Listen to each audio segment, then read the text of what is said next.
So guys आज थी फिर निफ्टी की एक्सपायरी और कहीं ना कहीं आज हमें काफ़ी अच्छा खासा प्रॉफिट हुआ। अगर आप यहाँ पे मेरा कैपिटल देखोगे तो 17,000 के आसपास था।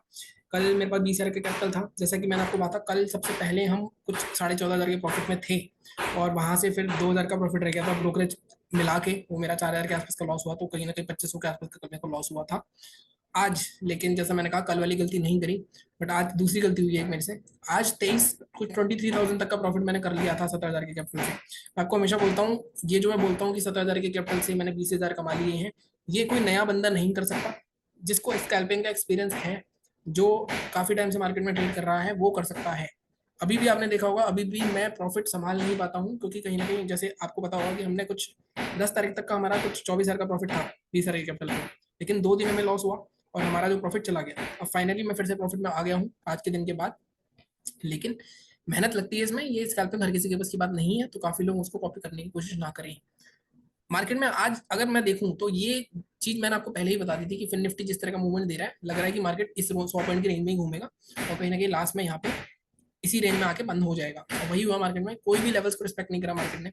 अगर मैं आपको लेवल्स बताऊं अपने, तो हमने कल बात करी थी कि हम 23,912 के ऊपर बाय कर सकते हैं, 24,000 तक जा सकता है मार्केट। लेकिन फिर निफ्टी यहाँ पे ब्रेक तो करा, लेकिन कहीं पे भी मार्केट ने, अगर आप देखो, ब्रेकआउट का हाई ब्रेक नहीं करा।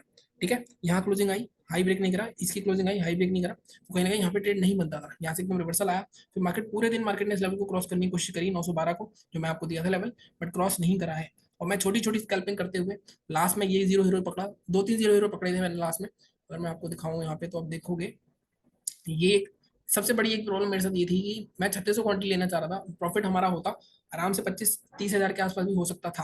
क्वांटिटी नहीं आ रही थी मेरे पास, बार बार मेरा मार्जिन शॉर्ट पड़ रहा था, और मार्जिन लास्ट में तो पता नहीं क्या 1800 लगनी चाहिए, वो -7,000 दिखा रहा था लास्ट में। आई थिंक मार्जिन कुछ ज्यादा ही लगता है। ठीक है, यहाँ पे मैंने करा, अगर आप देखोगे, इसके अलावा यहाँ पे कुछ डबल करा था मैंने, तो मैंने डबल 2-3 बार करा था आज कहीं ना कहीं। मैं आपको दिखाता हूँ मेरा कुछ 23,000 का प्रॉफिट कहाँ पे हुआ था, जहां मेरे को बंद कर देना चाहिए था। कौन सा ट्रेड था वो, आई थिंक अभी नहीं मिल रहा है मेरे को।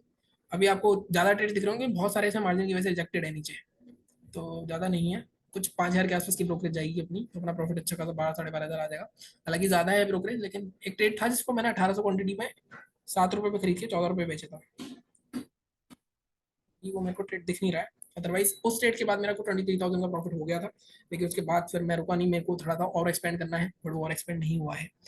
अगेन देखो, मैं आपको हमेशा बोलता हूँ, स्कैल्पिंग अगर आप कर रहे हो तो आपको एक्सपीरियंस होना चाहिए, आपके ट्रेड ज़्यादा होंगे, आपको मैनेज करना आना चाहिए, कैपिटल किस तरह से मैनेज करना है, सब कुछ आपको आना चाहिए, तब जाके आप पैसे कमाओगे। ठीक है, ये हो गई बात हमारे रिव्यू की। अगर मैं, ये तो पूरा साइडवेज था, कुछ था नहीं। थोड़े दिनों बाद तो बंद ही हो जाएगी। मैं बस थोड़ा सा मेरे को बुरा लगता है, एक्सपायरी बंद हो जाएंगी तो ऐसे प्रॉफिट्स कैसे होंगे हमें, क्योंकि थर्सडे फ्राइडे ही होगी सिर्फ। ठीक है, अगर मैं बात करूँ अब अपने लेवल्स की, सबसे पहले बैंक निफ्टी की बात करते हैं। बैंक निफ्टी में मैंने आपको क्या लेवल दिया था, अगर आप देखोगे तो हमने बात करी थी 51,915 के ऊपर बाय करेंगे। मैंने आपको ये भी बोला था, ये लेवल तो मैं दे रहा हूँ, लेकिन टारगेट बड़े छोटे होंगे, 52,000 के ऊपर ही है। अगर आप देखोगे तो क्लोजिंग आपकी, ये कैंडल ने क्लोज करा, हाई ब्रेक नहीं करा, इस कैंडल ने क्लोज करा, हाई ब्रेक नहीं करा, तो किसी भी कैंडल ने हाई ब्रेक नहीं करा। फिर मार्केट ने यहाँ पे क्लोज करने की कोशिश करी, हाई ब्रेक नहीं करा, तो लेवल्स बार बार यहाँ पे क्रॉस करा, लास्ट में जाके कहीं हाई ब्रेक करा है, तो कहीं ना कहीं यहाँ पे कोई भी ट्रेड बनता नहीं था आपका। पूरे दिन मार्केट साइडवेज रहा, और उम्मीद भी थी, लेकिन कल के लिए अच्छा है, कल बैंक निफ्टी की एक्सपायरी है, तो कल एक हमें ट्रेंडिंग मूव देखने को मिल सकता है। तो अब मैं सेलिंग के लेवल बिल्कुल नहीं छेड़ूंगा, सेलिंग हम 51,655 के ऊपर ही करेंगे, इसके नीचे ही करेंगे, इससे पहले नहीं करेंगे। कल का वीडियो देख लेना आप, तो वहाँ पे आपको दिख जाएगा सेलिंग के लेवल हमने कैसे निकाले थे। बाइंग के लेवल में थोड़े से एडजस्ट करना चाहूंगा, अब मैं इसको हटा देता हूँ। बाइंग जब तक अब मार्केट 52,070 का जोन ब्रेक नहीं करता, और अगर कल मार्केट 52,070 ब्रेक कर गया सेकेंड हाफ में, तो मार्केट में एक अच्छी खासी शॉर्ट कवरिंग देखने को मिल सकती है। कहाँ तक आएगी मैं बता देता हूँ आपको।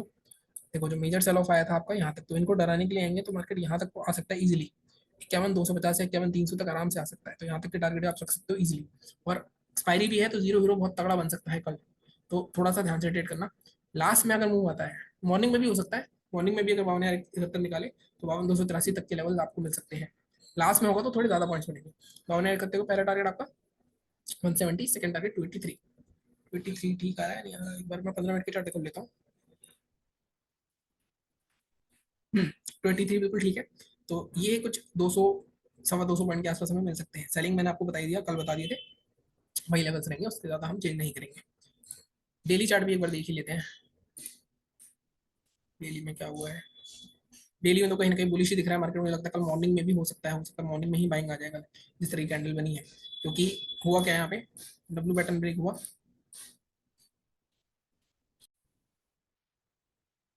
इसके बाद डब्ल्यू पैटर्न के बाद अगर आप देखोगे यहाँ पे ब्रेकआउट आ गया था और इस ब्रेकआउट का रिटेस्ट हो गया, तो कल कहीं ना कहीं बड़ा बुलिश दिन रह सकता है, ट्रेडिंग डे रह सकता है, कल की एक्सपायरी अच्छी हो सकता है मॉर्निंग में ही हमें एक बुलिश मूव देखने को मिल जाए। ठीक है, तो ये हो गई बात हमारी बैंक निफ्टी के लेवल्स मैंने आपको मार्क कर दिए हैं, तो आप इसके बेस पे ट्रेड कर सकते हो। बात करते हैं हम निफ्टी के बारे में, निफ्टी में क्या हो सकता है कल। निफ्टी में भी कहीं ना कहीं आज पूरे दिन स्ट्रगल ही कर रहा है। अगर आप देखो 25,174 के ऊपर मैंने बाइंग करने के लिए कहा था, मैं हमेशा बोलता हूँ गैप अप हो गया, उसके बाद तो एक मूव तो यही आ गया था आपका, इसके बाद नीचे जाके ऊपर क्लोज तो करा इसने हमारे लेवल को, लेकिन हाई ब्रेक नहीं करा इसका। ठीक है, तो यहाँ पे कोई भी ट्रेड नहीं बनता था, और नीचे यहाँ पे हमारा जो सेलिंग का लेवल था यहाँ पे क्लोज करा इसने, ट्रेड भी बना, कंसोलिडेशन की बात करा, लेकिन ट्रेड बनने के बाद भी स्टॉप लॉस हिट हुआ है आपका, ये स्टॉप लॉस होता है आपका, तो पहला स्टॉप लॉस हिट हो गया आपका। सेकंड टाइम क्लोज यहाँ नहीं करा, यहाँ कहीं क्लोज करा, लेकिन यहाँ पे ट्रेड नहीं करना था क्योंकि ऑलरेडी 3 कैंडल में यहाँ कर सकते थे, 37 पॉइंट ही थे। अगेन आपने यहाँ पे ट्रेड करा होगा 25,032 के नीचे 30 पॉइंट के बाद ही मेरा टारगेट था, यही टारगेट आया, अगेन यहाँ पे भी कुछ मिला नहीं आपको। बार बार मार्केट इस लेवल को, जोन को 25,000 के आसपास को कहीं ना कहीं सस्टेन कर रहा था, तो ऐसा ही होता है, साइकोलॉजिकल लेवल जब इतना बड़ा होता है तो मार्केट कहीं ना कहीं यहाँ पे होता है। तो जब आपके दो स्टॉप लॉस हिट हो जाते हैं तो आपको समझ में आ जाना चाहिए मार्केट साइडवेज है और आपको बंद कर देनी चाहिए, अगर आप रेगुलर ट्रेड करते हो। रेगुलर ट्रेड और स्कैल्प ट्रेड में फर्क होता है, रेगुलर ट्रेड वो है जो मैं आपको लेवल्स देता हूँ, जैसे आपने यहाँ पे ये ट्रेड बना, आपको टारगेट के लिए वेट करना है, ये रेगुलर ट्रेड है। स्कैल्प ट्रेड होता है, यहाँ पे मैं सोच रहा हूँ कि मतलब मैं इसी कैंडल में अपना बड़ा पैसा बना लूंगा, तो मैं यहाँ पे क्वांटिटी बड़ी बढ़ा दूंगा अपनी। ठीक है, तो स्कैल्पिंग वो होती है। आई होप कि आपको इसमें डिफरेंस पता है, क्योंकि काफी लोग ट्रेड ले लेते हैं लेकिन वो स्कैल्पर बन जाते हैं, वो भूल जाते हैं कि हमें यहाँ पे निकलना नहीं है जब तक टारगेट नहीं आते हैं, तो इस वजह से लॉस होता है, क्योंकि ये रिस्क रिवॉर्ड के हिसाब से ही चलना चाहिए। स्कैल्पिंग में थोड़ा सा रिस्क ले सकते हो, एडवांटेज ले सकते हो, लेकिन वो बंदा वही कर सकता है जो थोड़ा एक्सपीरियंस हो गया। ठीक है, तो अब इसके भी लेवल्स ये मैं डिलीट कर देता हूँ। 25,000 के नीचे ही शॉर्ट करेंगे, उससे पहले नहीं करेंगे। 25,000 आठ भी नहीं, हम जब तक मार्केट 24,900 इसको हटा देते हैं, जब तक मार्केट अब 24,900 सी भी 970 का लेवल लेंगे हम, 970 के नीचे आना चाहिए। 970 के नीचे फिर से हमें ये बॉटम देखने को मिल सकते हैं 937, और आप मैक्सिमम 900 तक के टारगेट जा सकते हो, 900 890, मतलब ऑलमोस्ट 100 पॉइंट हमें मिल सकते हैं। बाइंग अगर करनी है तो हमें बाइंग के लिए क्या हो सकता है, इसका भी एक बार डेली चार्ट देख लेता हूँ मैं। डेली चार्ट पे थोड़ा सा नेगेटिव दिख रहा है, बाइंग के लिए हमें इसका लेवल एक जोन नहीं मिल रहा है। ठीक है, बाइंग के लिए आप ये वाला जोन ले सकते हो, 25,113 का लेवल रखना है, 115 का रखना है। ठीक है, 13 115, अगर ये जाता है फर्स्ट टारगेट आपको होगा 150 के आसपास का, इसके ऊपर जाता है तो आज की 5 मिनट का लो 173 तक के टारगेट आप जा सकते हो, 173 थोड़ा छोटा हो जाएगा, 180 तक के टारगेट जा सकते हो, मतलब 70-80 पॉइंट मिल सकते हैं यहाँ पे।